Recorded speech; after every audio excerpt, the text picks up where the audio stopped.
Salut à toi et bienvenue sur Carocast. Découvre tout de suite l'épisode du jour. Bonne écoute. Salut à toi et bienvenue sur Carocast. Aujourd'hui, je suis ravie parce que je retrouve Magou en interview, une personne extraordinaire. Magou, bienvenue à toi. Merci Caro.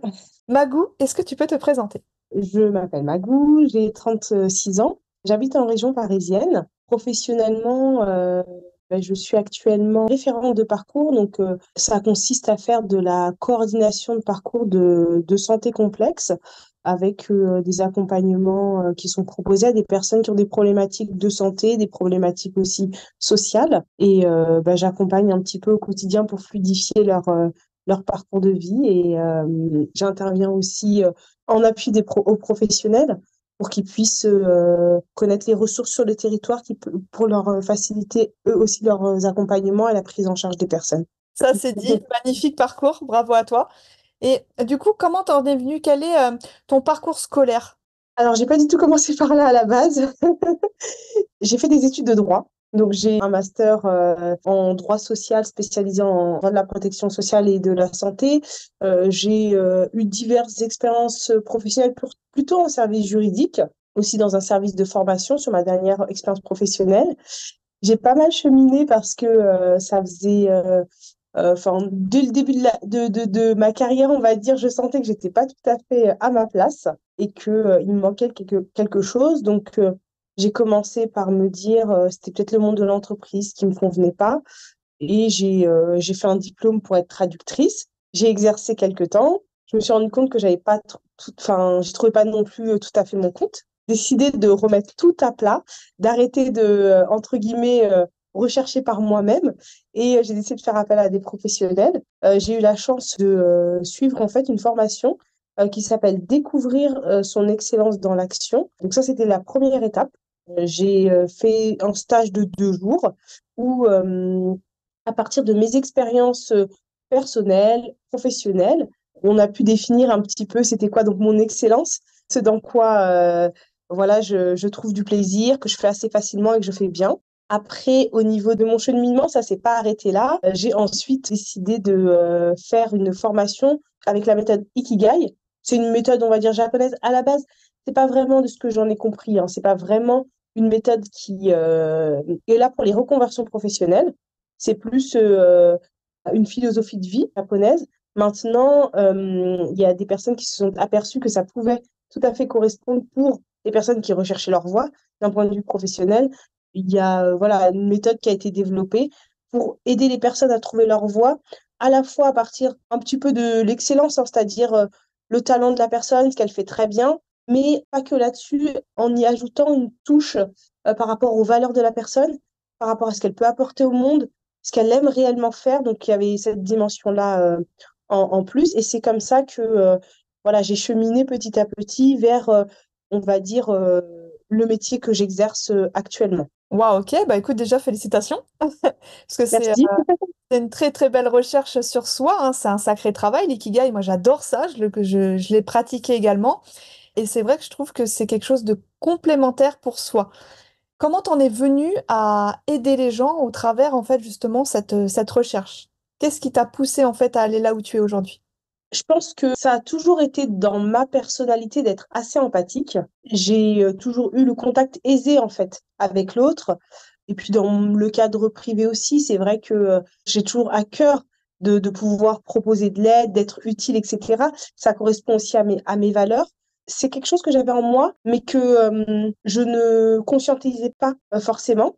Et le fait de passer par les formations, enfin notamment par le coaching Ikigai, ça m'a mis en lumière parce qu'on fait des tests de personnalité pendant ces coachings. Et en fait, ça m'a révélé qu'une de mes principales qualités et là où finalement je suis le plus à l'aise, c'est vraiment sur cette empathie et ce que je peux offrir aux autres. Donc c'est comme ça que j'en suis arrivée à me dire, voilà, j'ai envie de faire ça de mon quotidien en fait, que ce soit pas juste ponctuel. C'est un exemple, hein, t'as un retour d'expérience pour moi très intéressant parce que une personne qui est empathique ne va pas réellement réussir à savoir ce qu'elle peut faire, si tu veux. Pour moi, c'est un don, c'est un talent parce que tu es capable, en fait, de ressentir les émotions. Mais, euh, mais toi, de cette empathie, comment tu as réussi à te dire, je vais pouvoir le mettre au service au travers cette activité-là? l'empathie, c'est un don, mais déjà, il faut en avoir conscience parce que quand on est très empathique, moi, je sais que c'est quelque chose qui est assez naturel. Donc, j'avais plutôt tendance à croire que c'était quelque chose de normal pour tout le monde. Donc, déjà, prendre conscience de cette empathie et la remettre, en fait, dans la case des compétences, c'était la première étape. Ensuite, c'est un travail de tous les jours de faire attention quand on est empathique. C'est vraiment l'utiliser de manière, on va dire, cérébrale. Donc, je me mets à la place de l'autre, je comprends l'autre. Moi, je l'utilise comme ça, en tout cas, intellectuellement pour pouvoir répondre au mieux à ses besoins. J'essaye de ne pas avoir la même émotion que l'autre et être dans la même tristesse que l'autre parce qu'on n'avancera pas en fait comme ça. Utiliser de l'empathie comme un outil pour la recherche de solutions. Et donc aujourd'hui, c'est ce que tu fais de ton quotidien finalement, c'est ça? Oui, c'est ça. C'est pas toujours évident hein, pour les personnes d'exprimer un besoin clair. Et en fait, j'utilise avant tout l'empathie pour comprendre les personnes, comprendre où elles en sont et je l'utilise après, une fois que j'ai réussi à me mettre à la place de la personne, à comprendre un petit peu ben, ce qu'elle ressentait, ce qu'elle vivait. On travaille toujours en binôme, on va dire, avec la personne, c'est-à-dire qu'on essaye de définir ensemble un plan d'action.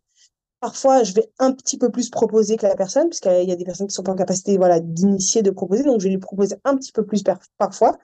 Et il y a d'autres fois où, quand les personnes, elles sont quand même assez actrices, elles vont proposer et puis je vais, à leur demande, leur donner un conseil. Donc, c'est un peu comme ça que ça se passe au quotidien. Tu fais un cheminement vers la problématique profonde en fait de la personne. Il y a des personnes qui n'ont pas forcément conscience de leurs problématiques ou qui sont pas en capacité de l'exprimer non plus. Donc, voilà, il y a cette aide. Après, c'est toujours un travail, on va dire, humble et modeste parce que parfois, il y a des personnes, en réalité, elles ont besoin d'exprimer quelque chose, mais elles sont pas réellement à la recherche de solutions. Ça peut être aussi, voilà, une limite d'accepter ou parfois ma compréhension à moi, ma normalité, mes repères à moi sont pas celles de la personne. Donc il y a des fois où ça fonctionne pas forcément. C'est pour ça que je dis que c'est un travail humble. Après, c'est un travail limité parce que voilà, la personne, j'essaye de la comprendre en profondeur, mais toujours dans la limite de ce qu'elle veut bien partager avec moi. Oui, oui, je comprends. Bah, c'est vrai que c'est un échange, c'est un Ouais. partage, comme tu dis. Bah, tu apprends au final avec tous les gens que tu dois rencontrer parce que tu dois avoir quand même beaucoup de personnes autour de toi. C'est vrai que moi, où je travaille, on accompagne des personnes de tout âge. Ça peut aller d'enfants à des personnes de plus de 90 ans, même si la grande majorité, c'est bien évidemment des adultes, des adultes, hein. Sur les enfants, ça va être plutôt sur des problématiques de handicap, mais c'est assez rare. On a vraiment tout public et on peut avoir aussi des personnes qui ont tout type de pathologie aussi. De ce retour de tout ça, est-ce que tu as une fierté ou est-ce que tu as quelque chose qui t'a plus plu que les autres? La fierté sur mon travail de reconversion, je me sens assez fière d'avoir trouvé le courage de faire le changement parce que rester dans sa zone de confort, c'est toujours plus facile. Et puis j'ai fait tout ça, c'est vrai que je ne l'ai pas précisé, mais c'était pendant que j'étais enceinte de ma fille. Donc voilà, et à la fois le fait de devenir maman, me mettait en responsabilité dans le sens où je me dis, mais quelle image je veux donner voilà, à mon enfant. J'aurais pu être une mère blasée de son travail, pas épanouie, etc. Et rester dans ce que enfin, dans ce que je faisais, où j'étais plutôt bien payée, enfin, c'était assez confortable. Et je suis contente d'avoir eu le courage de changer, d'assumer que je m'étais trompée, en fait, entre guillemets, même s'il n'y a pas, il y a pas tout acheté dans ce que j'ai pu développer comme compétences, dans ce que j'ai pu avoir comme expérience, mais de se dire, ben, ça ne me convient pas même si socialement c'est très reconnu hein, et c'est très valorisé.